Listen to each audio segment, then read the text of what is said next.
You do this every year. So what are some of the topics that you guys have spoken about? What have you learned? So something you might have learned today. How to avoid being arrested. How not to be arrested? Correct. Awesome. Anything else? Writing down my goals for life. Very important, isn't that? Anyone else? We can learn through play. That's extremely important. Playing from at any age. So in coming to this topic, today's topic is the secret language of success. And I see that we have some additional people coming in. So here's my question. In coming in today to this, what might be something that you want to walk away with at the end of our time together? Answer to the secret. That's a good one. What else? Today's lottery numbers. I can't help you with that one. I have photographic memory, but I'm not really psychic to be able to tell you what the numbers would be in the future. Making a better first impression. Excellent, because we will go over that, absolutely. Anyone else? So how many of you speak a foreign language? How many of you would like to speak? What, that's about halfway, not so much? A lot of countries I can speak a little in every one, but not very much. Awesome. So here's my question. What if you could go to any country in the world, you just spin the globe, and put a thumbtack down, and then fly to that country and be able to go there and speak their language and understand, just like that, what they're saying? Wouldn't that be cool? That's always been one of my dreams. Anyone here a fan of Star Trek? Anyone know who Hoshi is?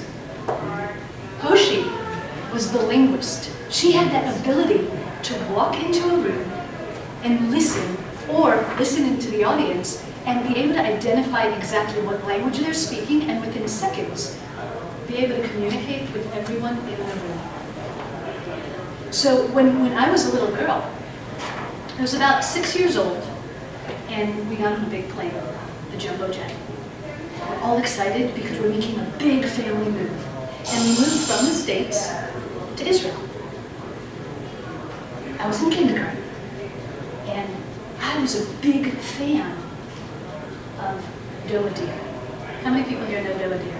Doe a deer, a female deer, raised from The Sound of Music, right? Yeah. So we get to school, I get to kindergarten, and I'm all excited because I know they're singing Doe a deer. Just imagine you're walking in, you're in kindergarten, you walk into a brand new place with all these new people. And here comes the music, and I hear the first notes, and everybody goes, Do dov lavan tzfoni, re'u'eh me'uchzar, mi dofek. No.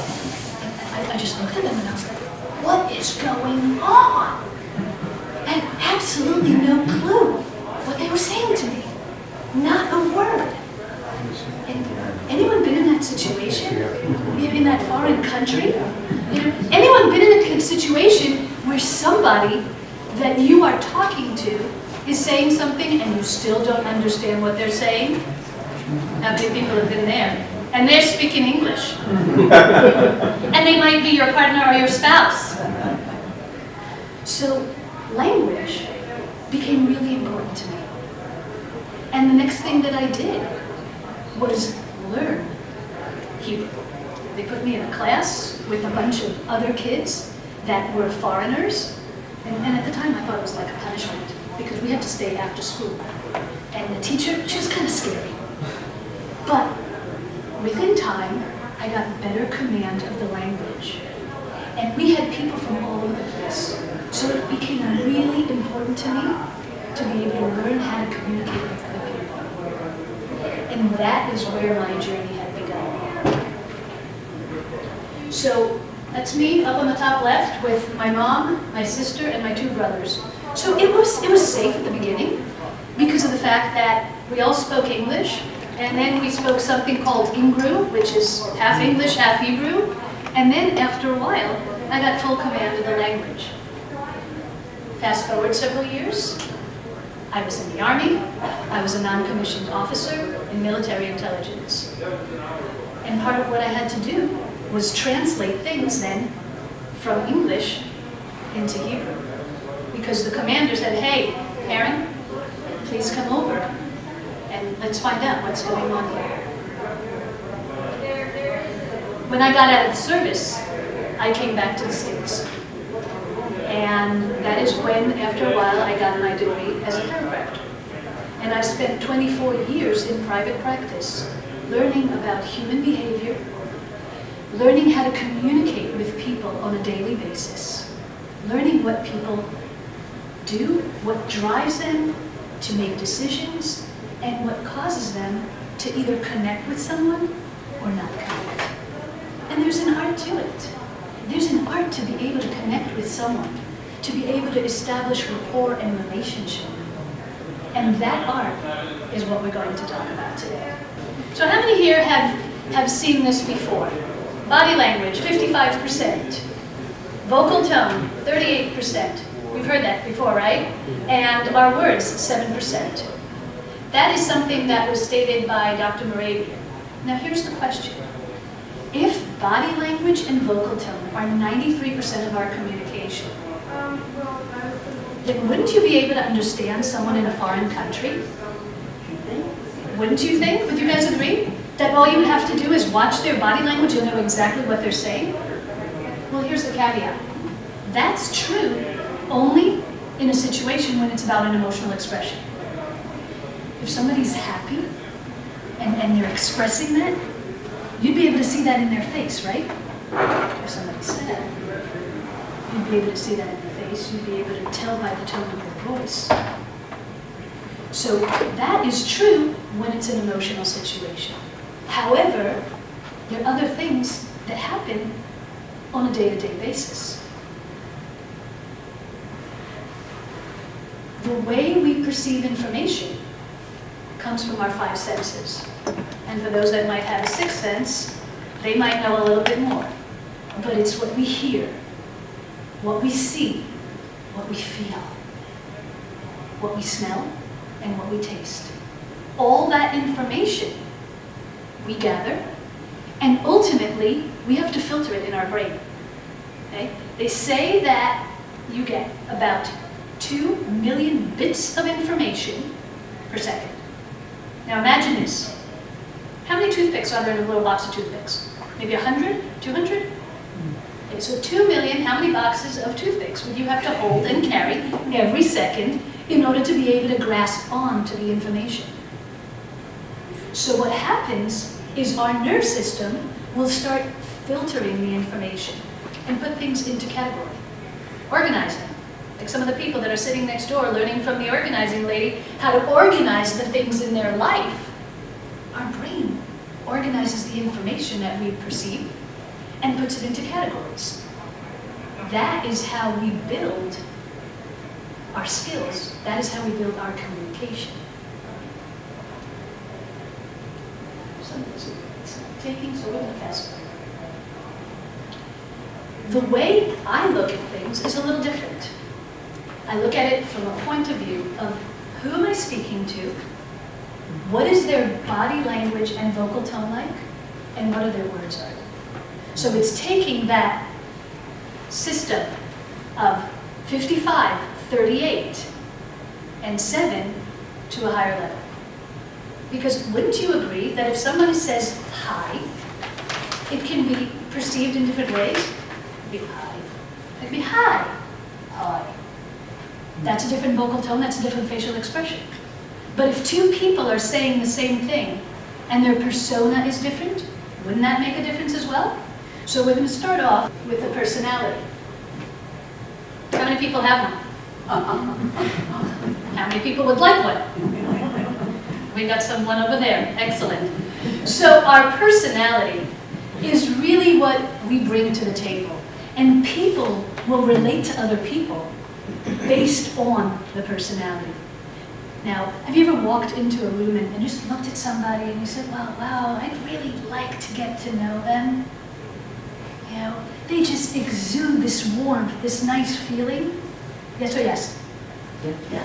That's part of the personality. And what's really important is to know that when we're interacting with other people, we want to match their personality. Okay? If somebody is sitting, man, and your name is? Lynn. Nice to meet you. Nice to meet you. If I came up to Lynn, hey Lynn, how you?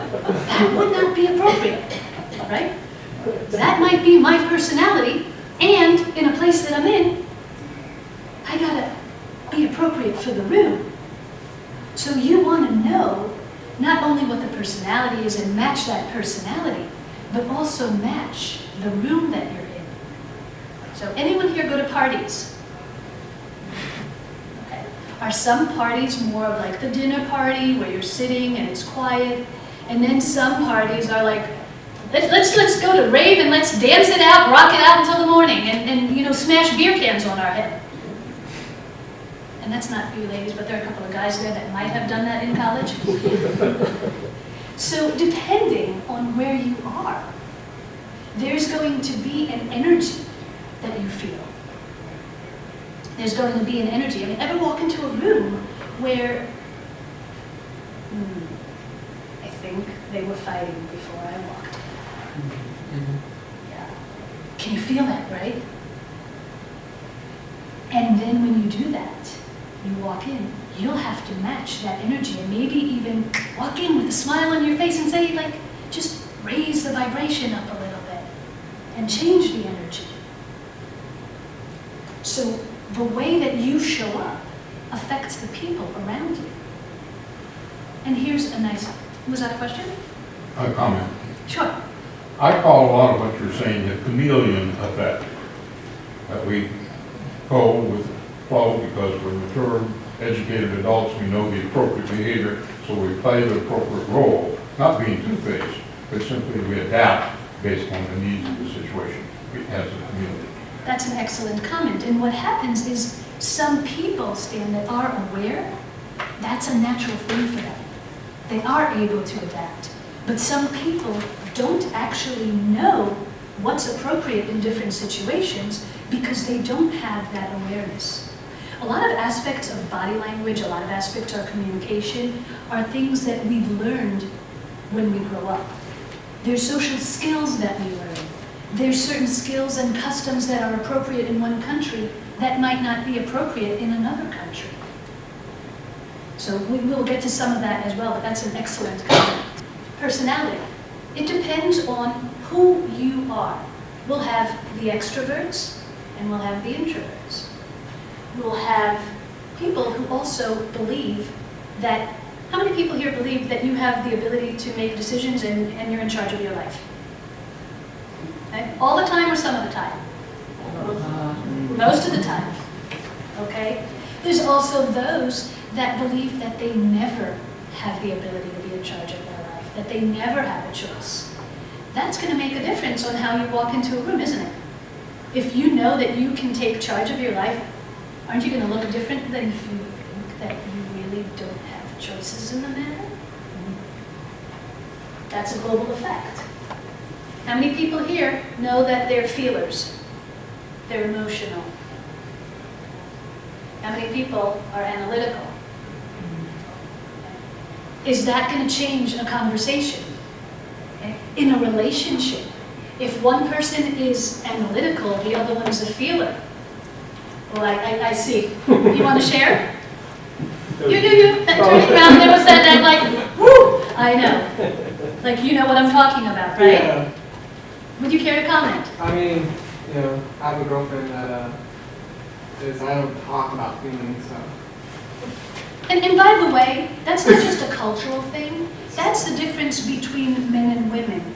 Women in general, we are more emotional. We are emotional beings. As a matter of fact, one of the things that I've read is that even in politics, when we're listening to women, when men are listening to a political candidate that is a female, they listen and it hits them on the emotional side because of where our voice resonates as a female. Isn't that interesting?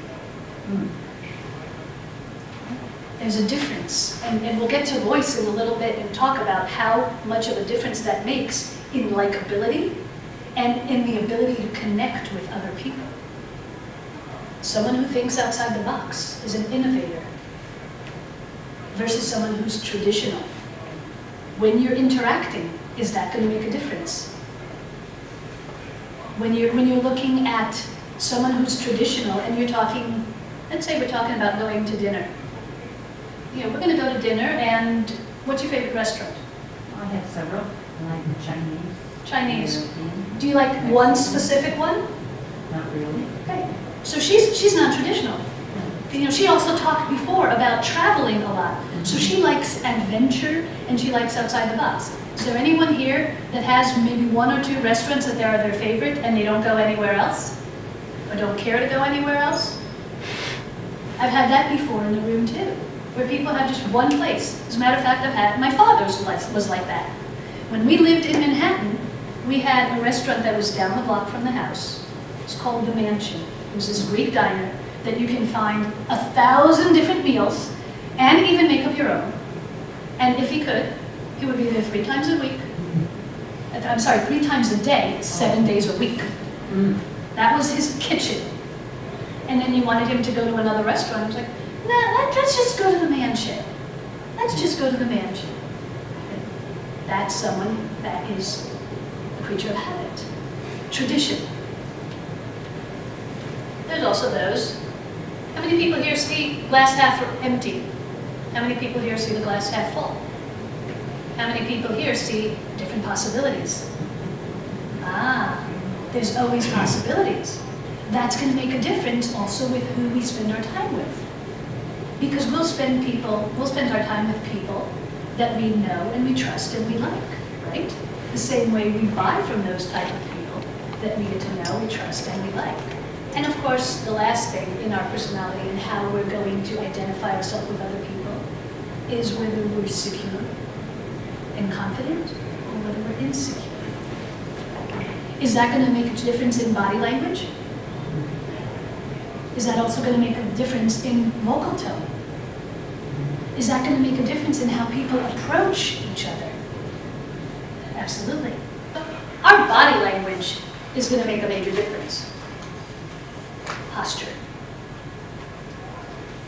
How many of you ever seen pictures of anyone who used to walk? Remember the old days where you used to put the book on the head and learn how to walk? My mom had me do that when I was a little girl. Thank you. What that does, that makes a difference in how we approach people.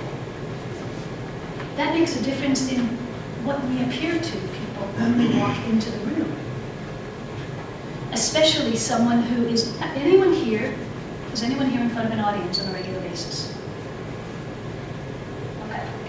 So if you, and let's take you as an example. If you're in front of an audience on a regular basis, you're doing speaking engagements? I do training. You do training. So if you're walking in and you're, Have their attention. I really think that you guys should listen to me. How's that gonna fly? Not really. Our posture is the first thing that people can see, even from a distance. That aspect of being able to walk in and fill up a room and exude confidence and show someone that I know what I'm talking about. As a trainer, you would need to do that on a regular basis, wouldn't you? Here's a couple of quick tips about posture. You know, before, when I walked up to Lynn, if you guys noticed, I leaned down a little bit, right? What would happen if I came over? So I'm tall, even when I'm sitting. And so leaning over someone is actually not only invading their space, but it's a threat. And I would never recommend that we threaten anybody unless we really want to threaten them. And that's a whole different story. Okay? You can use your posture, and we'll actually have a little tip in a minute. You can use your posture to show power in a situation and make it done in a subtle way that's not arm twisting. It's still showing your authority without putting you in a position where you're too intimidating to someone. Does that make sense? Hands gestures. As a trainer, I'll go back to you again. We should have some hand gestures. However, if I was talking to you like this the entire time that I'm here, how many would like that? Really, that would be distracting, wouldn't it? And yet, it's important to use your hands for certain gestures. One of them is a handshake. Can I have a volunteer, please? Your name, please. I'm John. Hi, John. Would you mind coming up here for a second? So we're going to arm wrestle. Okay. I want you guys to watch this. So imagine there's a little table here, and we're arm wrestling. Thank you. So that is where the original handshake came from. Isn't that cool? Yes, it is. So if you notice our handshake, we're face to face. That's even ground, which means that we're equals. If I came in and I wanted to show authority, hey John, nice to meet you. I might even add that. If you watch politicians, The president says that. if you watch the presidents, and who wants to show power, upper hand, and let me solidify that, John. Yes, ma'am. If John is interviewing me, and I'm here for an interview, for a job interview with John, I might come in with slight and give him the upper hand to know that I'm showing him respect. You like that? Thank you, John. Thank you for participating. When you're in front of a room, or even when you're speaking to a friend, one thing to avoid is pointing the finger. However, if you want to make a point, there's other ways to emphasize. The little gesture with the hands. If you're speaking to people, always have your hands open. One of the reasons for that is, again, from old days. What did they used to carry in their hands? Spears, weapons, hands in front of you. So here's a tip about noticing when people do when they're lying. They might be rubbing their hands. If they have something to hide, they might be standing with their hands covering their reproductive organs, or sticking their hands in their pockets. Putting their hands behind their back. Because you can't see. If I have a weapon behind my back. So paying attention to those different tips actually allows you to know if the person that you're with and that you're speaking to is comfortable or not. You probably have to read audience a lot, knowing whether they're engaged, whether they're paying attention, whether they like what you're saying or not. There's some rules to personal space. There's social, there's public, and there's personal. And here's the tip. It changes from country to country. So if I come up and I say hello, hi, this is more of a comfortable social distance. If we're in public, we might be speaking, and we don't know each other, we might be speaking a little further away. If it's an intimate situation, then there's absolutely no distance. We might be knee to knee. We might be body to body. We're going to take that elsewhere. However, when you look at other cultures, has anyone ever watched a movie from the Far East? Have you seen them? They have no personal space. Let me have another volunteer, please. Anyone want to volunteer for a second? What was your name? Tim? Tim? Yeah. Okay, Tim. Okay. So, Nice to meet nice to meet you. Good handshake, right? Did you see that? Now, in conversation in the States, if I came up to you, would you feel a little threatened? you. Like, whoa. Yeah, whoa. That is something that's not customary in our country. We don't speak to people that closely. If you're in the Middle East or in the Far East, we're going to have a conversation right here. But that's where they, and that's one of the reasons why culturally, when they come here or when we go there, that can create a problem. So understanding other people's customs and other cultures, that when somebody from the Far East and they probably won't be as tall as I am. But when they come to you and they're right in your face talking to you here, you don't need to touch them, because that's what they're used to. Yeah. That's why. So knowing, especially for those who travel, or if you're in a situation where you're meeting people from other cultures, understanding their culture is extremely important. Palms down. If the room was really quiet, I really wanted to make this room quiet because it was really, really noisy, I might just if you can hear me, say shh, and then I come. It's a sign of authority, establishing some authority with hands down. Cooking up something, rubbing the hands together. I'm getting ready. And just a matter of sign of comfort. Now, if I'm fidgety, when my hands are clasped, what do you think that means? Nervous. Excellent. That I'm What? nervous, that I've got something to hide. What do you call steepling? That's steepling.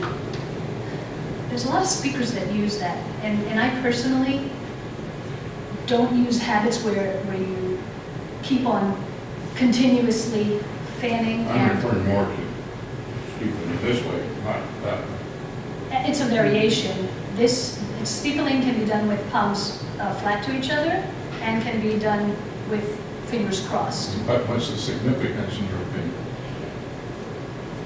It's done. Some of it is done as a habit, and sometimes when speakers want to make a point, they'll steeple and they'll emphasize. And sometimes it's also from nerves, because they don't know where to put their hands and how to act. Sometimes just letting your hands down is okay. Make sense?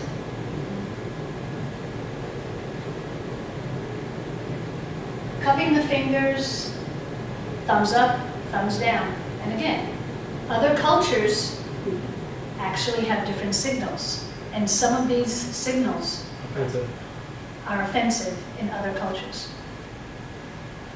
Here's a little tidbit.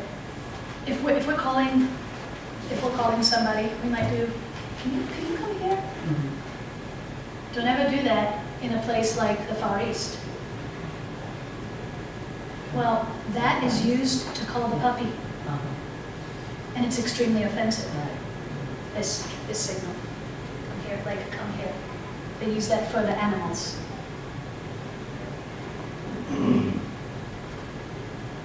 Somebody's uncomfortable. If you're uncomfortable, start rubbing the back of your neck. So if somebody's lying, you might see them rubbing the back of their neck. You might see them turning their head from the rest of their body, because they're not wanting to actually they're not in alignment with what they're saying, so they do not want to face you straight on. So we talked about power before, so I'm going to give you a little tip, which is a power pose. How many here know of Wonder Woman? Wonder Woman was known for her power pose. And research has actually shown that a certain pose that you produce for about 2 minutes will change not only your physiology, will change your psychology, your mindset, and also change your biochemistry. So we call that a power pose.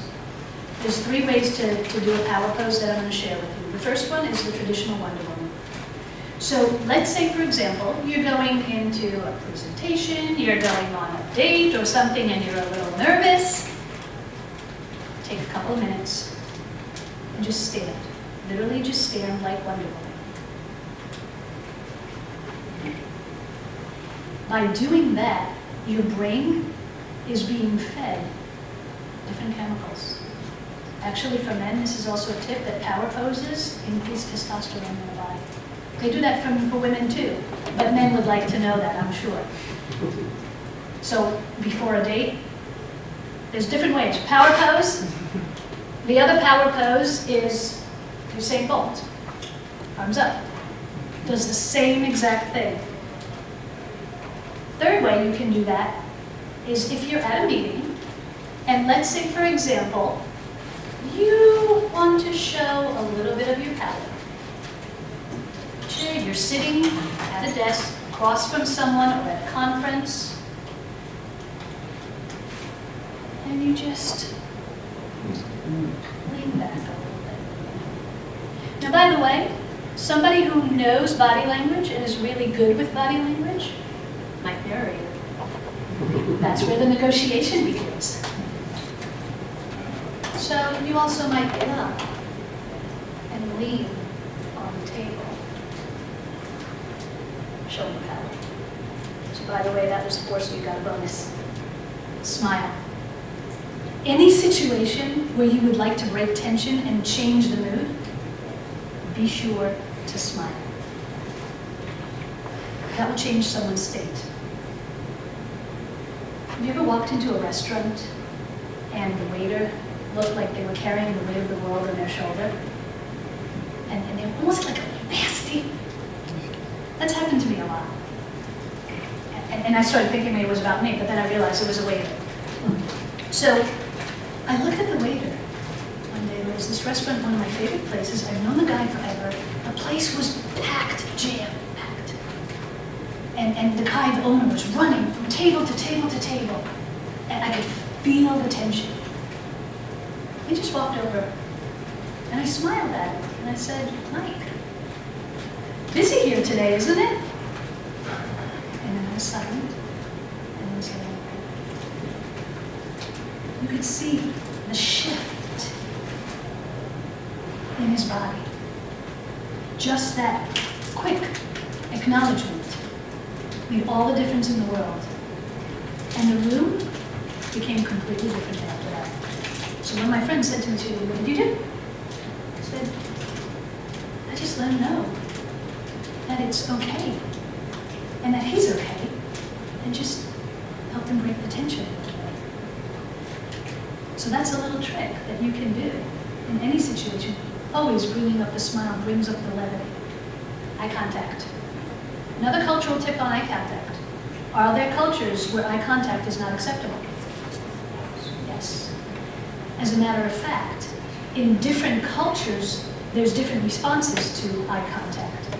In Latino cultures, especially for a woman, looking in a man's eye, looking up into a man's eyes, unacceptable. Because they have to be, it's a submissive culture. It's actually a sign of disrespect. That is also the same thing in the East, in the Middle East. You don't look a man in the eyes. In Europe, holding that contact is being a little flirty. Very customized in Germany and in France. And they will hold, it's just holding that eye contact just a little longer than socially. The Far East, you'll notice if you're speaking to someone, they might look away. The key thing to know is they're not being rude. They're actually being polite. It's just inbred in their culture. We talked earlier about voice, and we talked about the political candidates, didn't we? We talked about especially where a woman's voice resonates. Now, if you notice, I have somewhat of a medium tone to my voice, don't I? It's resonating lower in the body. Because I can speak like this too. And for you guys to sit here for an hour listening to me at this tone, I'll probably have people leaving the room. Yeah, see, he thinks it's like nails on the chalkboard. Don't you? Yes, that was cringing. Yeah, but see, I couldn't even speak like that for an hour because I would get tired. Because that's not the right register for a speaking voice. However, there are situations when we're in fear, when we're insecure, our voice will go up, male or female. So the trick would be to go back to that power pose before you go into the room, before you have that conversation, so that you're not in a position where you'll pull up. The other thing is air, breathe. Your voice goes up when you're not breathing because you're just trying to grasp on. And the voice will resonate higher up. There's 3 areas where the voice resonates. It can resonate in the head, it can resonate in the throat, it can resonate in the gut. Eye movement also has different areas. One of them is going to be a personal zone, which is, as you can see, it comes from the nose down. That's a personal zone. Then there's the social zone, which is the one where we're looking straight, right on. The triangle comes from the eyes to the mouth. And then you'll see the business zone, which is above. So when you're in a situation, especially male-female, where you look at where somebody is looking and it's someone new, you can actually tell what their intentions are based on where they're looking at you. If they're looking you right in the eyes and above, you know they're professional, if you're in that professional situation. But if you're in a professional situation and their eyes start wandering down, they're not so professional, or that may not be their intention. So that gives you the opportunity from that to actually know how you're going to behave, whether you're interested or not. You basically dictate your response based on that. So we talked about this before, the posture tape. So I talked about this when I was a little kid. We had a hallway, and I had a book. My mom was a physical therapist. So it was basically, Karen, walk the hallway. And I would have to heel-toe the entire time as I'm walking down the hallway in order to have proper posture. And it wasn't because of the fact that, my mom had any hidden reason for it, for socially or anything else. It was because of the fact that when I was a kid, I was not. So in order to help me correct being knock-kneed, see, when I was a kid, I was actually really shy. And standing in front of a room wasn't something that I would be comfortable with. My favorite place was behind mommy's apron. So my posture conveyed that I was shy, and I was a little knock-kneed. And so as a physical therapist, that's what she said the best thing would be, to learn how to walk. Which, didn't we say, when you change your physiology, you can also change your psychology?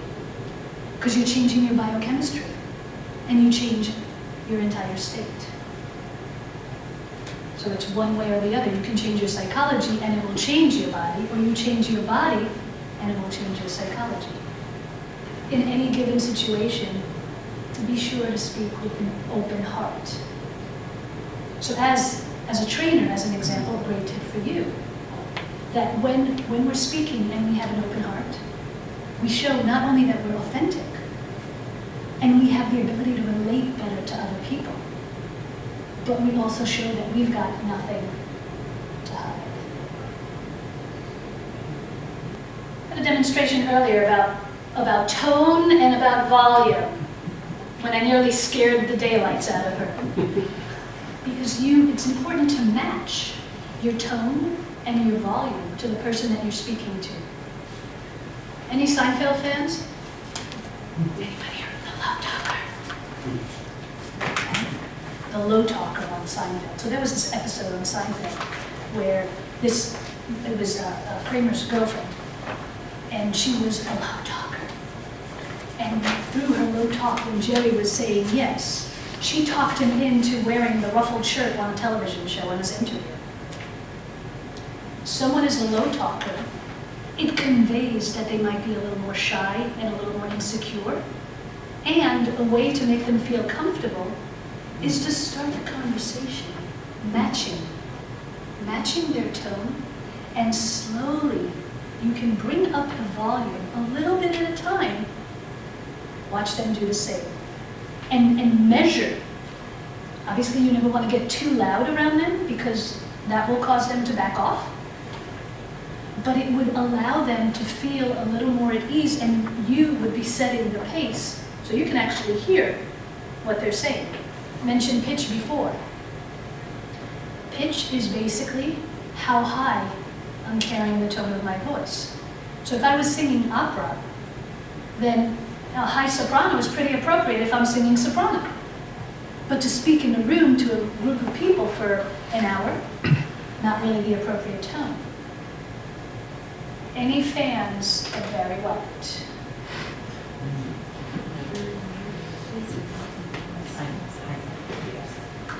Why does Barry White resonate, especially for women? Deep voice. Deep voice.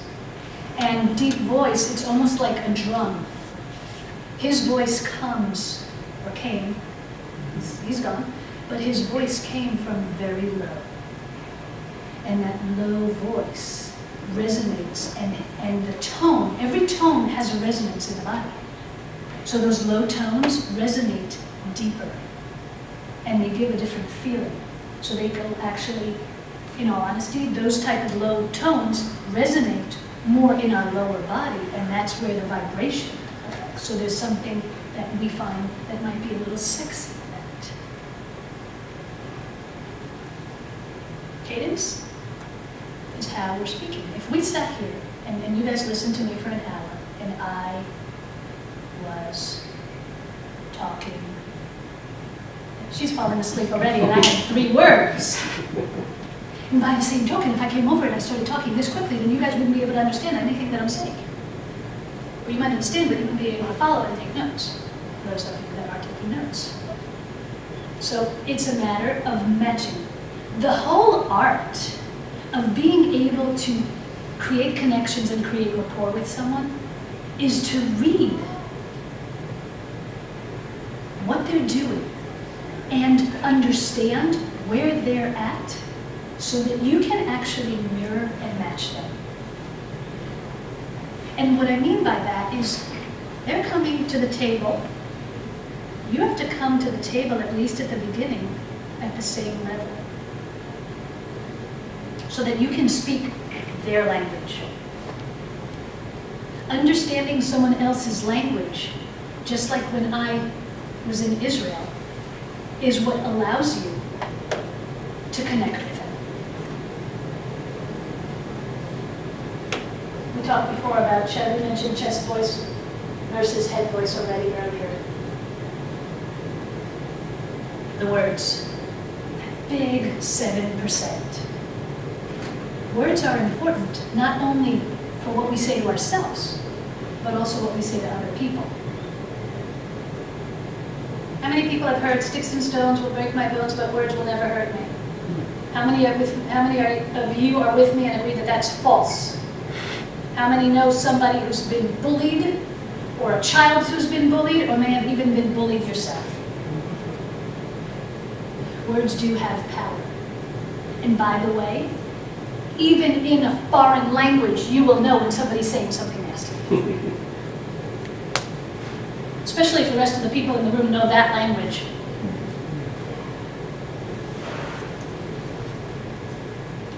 However, it's not just what other people say to you. Has anyone ever been like me and got up in the morning, looked in the mirror, and started looking for things that don't look good, and this is not happening today, and I just want to start my day over, and I got a little line over here, and these pants are a little tight. Never, right? Never, ever, ever. Here's the deal. We're all human. And sometimes we may not like the way we look. And sometimes we may not look great when we wake up in the morning. However, beating ourselves up on it gives a message to our subconscious mind and will affect the way that we continue to think about ourselves. Will affect our confidence, our self-esteem, our self-value, our self-worth, our self-respect, and the way we show up in the world.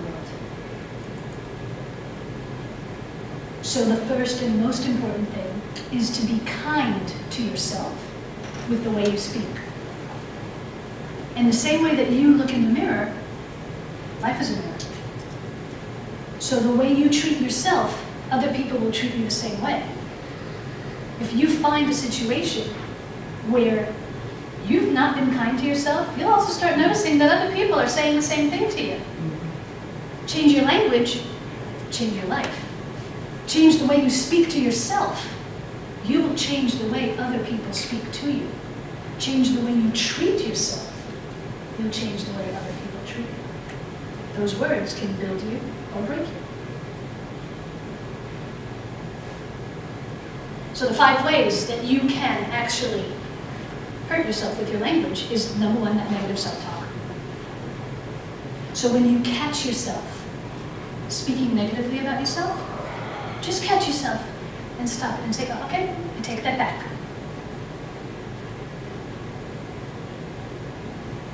You ever been in a situation where somebody was talking and they spoke for a while and they never said anything? That's called fluff, my friends. So there are times, if you're sitting at a coffee shop or at a bar over a glass of wine and you want to talk fluff, there's probably room for that. However, if you have a message that you want to deliver, being clear, concise, and precise is important. So knowing what you want to say, how you're going to say it, choosing your words wisely is going to make all the difference, especially in a presentation. Anyone here do sales? In a situation of sales? So you want to have a clear idea of what you want to deliver to your client or customer. Saying too much. Key thing is to deliver and then do what? There you go. Silence, the value of a pause. A pause has tremendous power when put in the right place. Too technical. What do you do? Me? Yeah, Insurance and investments. insurance and investment. So when you're talking to your clients, do you think that it would be more important to understand what they're looking for, or to give them all the different benefits, the features, I'm sorry, all the different features of your process? What they're looking for. What they're looking for. Yeah. And then you can tell them what the benefits are.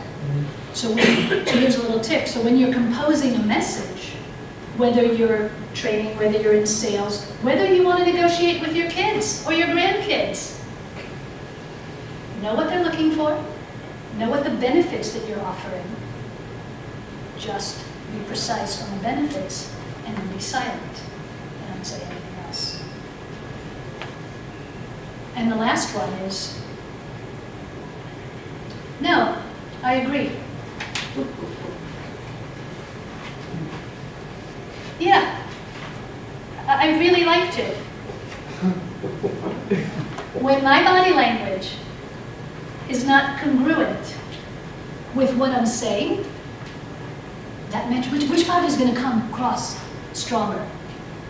My body language, right? Because body language, even though it may not be the whole 93% because my personality has to fit in, it's still stronger than the words themselves.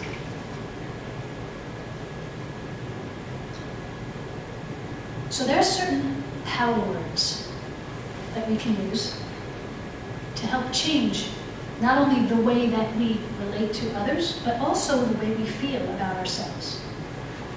There's certain words that we do to ourselves, which I call using active words versus passive words.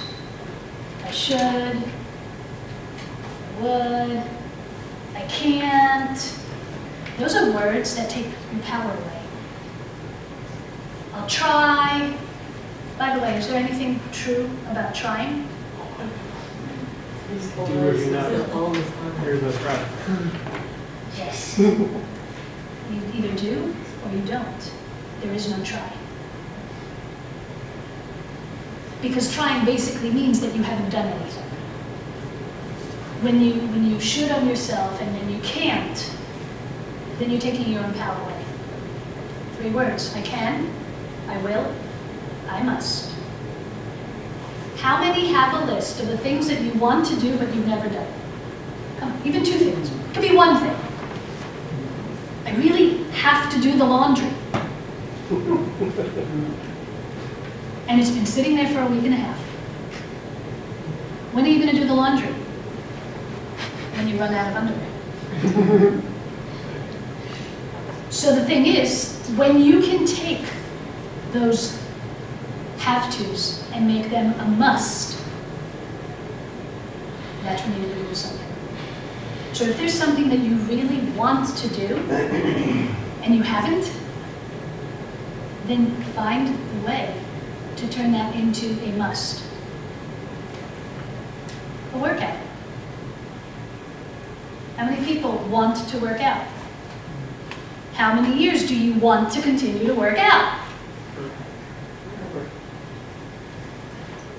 Same thing. So, a little tip on that. When I talk in my high performance coaching program, I work with clients one-on-one, and when I talk about it, I talk about here's a little tip for you to be able to get there. First day, just set your clothes out. Break it down to tiny little steps. It's the same way that if somebody is choosing to release 50 pounds, it's not going to happen in a week, right? It might take a year to release those 50 pounds. And please notice that I also say, don't say lose. Lose, because what happens with something that you lose? What's your natural tendency? Find it. To go find it. That's why diets don't work. But can you release something once you're done with it? You release the weight when you're ready to release it. Many people are not connected to their body. So when they speak in you language. Power is gained by owning the I. And it's not the same thing as if you're writing a bio that I. But it's more about knowing that when I've had this experience, and one of the things that I might do allows me to come back into my body. And that's where I can own my power. Does that make sense? This is one of my favorites. This is like driving on a parkway or parking on a driveway. The little oxymorons that we have in our language. How many people have ever heard a conversation, yes, but?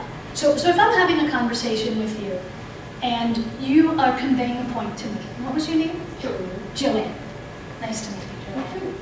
So let's say you want to convince me that we should go shopping. I'd like to go shopping today. I'd like to have you come with me.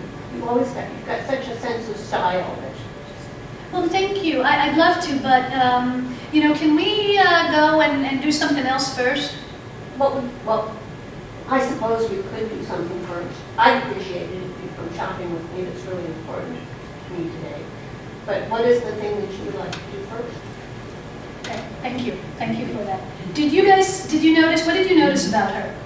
When I said but, what happened? You're back. The but stops the connection. And it's not the one you're sitting on. But it stops when you say, when you're agreeing with someone, you say but, you stop the connection, you stop the rapport, and it puts them on the defensive because they feel that I'm going to negate. What, didn't you feel that? Let me ask you. You felt that when I said You didn't want to come. I didn't want to come. Even though I said, yeah, I do, but it's like, well, maybe she doesn't want to come. So the right way would be to say, I'd love to. And can we stop at the bank first so I can get some money? Sure. Bring something. Yes, bring some for me. Wasn't that different? How did that feel differently? Oh, that's friendly. It's, Inviting. sure, thank you. It's inviting. Yes, that's the way. So even in yourself, when you're looking at something, I didn't say, but I don't have money, right? I said, and I need to get some money. So I already changed the situation for myself as well. So that's a little word to keep for yourself when there's something that you're facing that you might have a challenge. Think of your own language. If you put a but right after something that you want to do, I'm going to go work out. But I haven't worked out in a really long time. Am I going to work out? Probably not. But if I say, you know what? I want to work out, and I need to get back into the groove. because I haven't worked out in a long time. Is there a higher likelihood that I'm going to find a way? Yes. Because I'm looking for the solution rather than putting an obstacle. Does that make sense? Let's go back to that one. The other one in that is, no, I agree. We talked about that before. What happens if I say no? What do you feel? Where do you feel that no? Yeah. And does it feel that I'm going to agree with you? No. Yes, I agree. And by the way, in watching people and listening to their conversations, no, I agree is one of the most common misnomers, one of the most common oxymorons that I hear people say. No, I agree. Well, your head is saying yes, your words are saying no, you're saying you agree, but the energy where my body picks that up was like, oh, you don't really agree with what I have to say. That just cut the connection and the rapport between the two of us.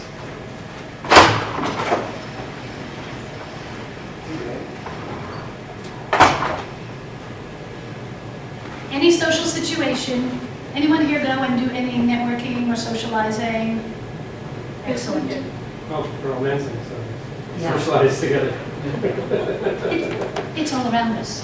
This is good in any situation. This is good with customers or potential customers. This is good with training. First thing, so I call this rules of engagement. I kind of took that from my military days when I was a non-commissioned officer. And the first thing is establishing contact. So, can I have a volunteer? One more, last volunteer.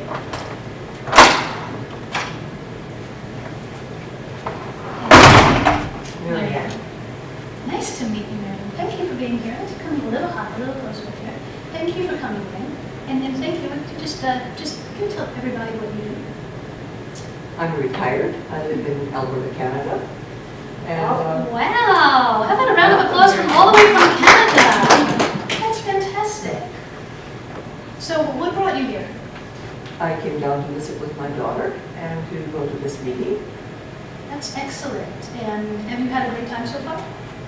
Very, very good. I always have a good time. Life is nothing but an adventure. Everything's fun. So, what are some of the fun things you like to do? Golf, walk, go to the gym, read, just so many things. Cook. And are you enjoying the fact that it's a little warmer here than in November? I don't mind the climate in Alberta. I prefer it. I have Oh, we have less. someone here who I actually lived in- prefers the cold. Yes, I quite like it where I live. That's wonderful. So, once we're done, is there one tip that you've learned so far that you'd be able to take and use? I believe so, yes, I do. More than one. More than one. Can you share one with me? I think it's overcome fear of being in front of people, be able to walk into a room with confidence. I think it's important to be able to do that, that you make more friends, you're welcomed to a greater degree, rather than slinking in. I think expressing warmth toward the people that you're surrounded with is very, very important. Is it okay that I ask an audience a question right now? Sure. How many would agree that she's already doing that? Yes. Yes. How about a round of applause? Thank you so much. Now, when I was having the conversation with her, did you realize what I was flashing behind? Did you notice the steps? So I'm going to review those, and I'm especially going to review those for sake of Marianne. The first one was establishing the contact. So when I asked for the volunteer, she came up, I shook her hand, I looked her right in the eye. Did you feel that I gave you some attention? Absolutely. There we go. Create curiosity. So we started a conversation, and simple enough, I asked her why she was here, what she was doing, where she was from. So I asked her about herself. How'd that make you feel? Welcome. Welcome. And then we started talking a little bit more about your hobbies and what you do. Did we have a flowing conversation? Yes or yes? Yes. And then the last thing, when I asked her about a tip that she was going to take, that she might use later on, that would be the call to action. Because I invited her to use that tip in the future. How simple is that? Can everybody do that? Absolutely. So just to summarize the 3 P's, personality. It's your presence, it's the way you show up, and it's in your delivery. Your physiology. Your physiology includes your body, your posture, your hand gestures, your body language, your vocal tonality, and the way you express yourself. And your phraseology are the words that you use. So paying attention to your language, the language that you share with yourself and with others, is going to make a difference. And that would be, by the way, both written, whether it's in an email, a text, especially for my millennials here in the room. Ultimately, when you align your intention with your expression, you can create that lasting impression that allows you to connect with people in radio. I want to thank you for the opportunity to be able to share this with you. If you have any questions, feel free to come up. Actually, any questions right now? Does anybody have any questions? Everyone's clear on everything. Excellent. So here's one of the things, is that as we're done, I will be outside. I do have some books. If you're interested, I also have information about how to be able to work one-on-one with me if you choose and find out more about that. I also am going to be hosting a class, which is going to be a half-day workshop on all of these skills so that you can actually learn how to. So I want to thank you, especially to Marianne, for coming all the way down from Alberta, Canada.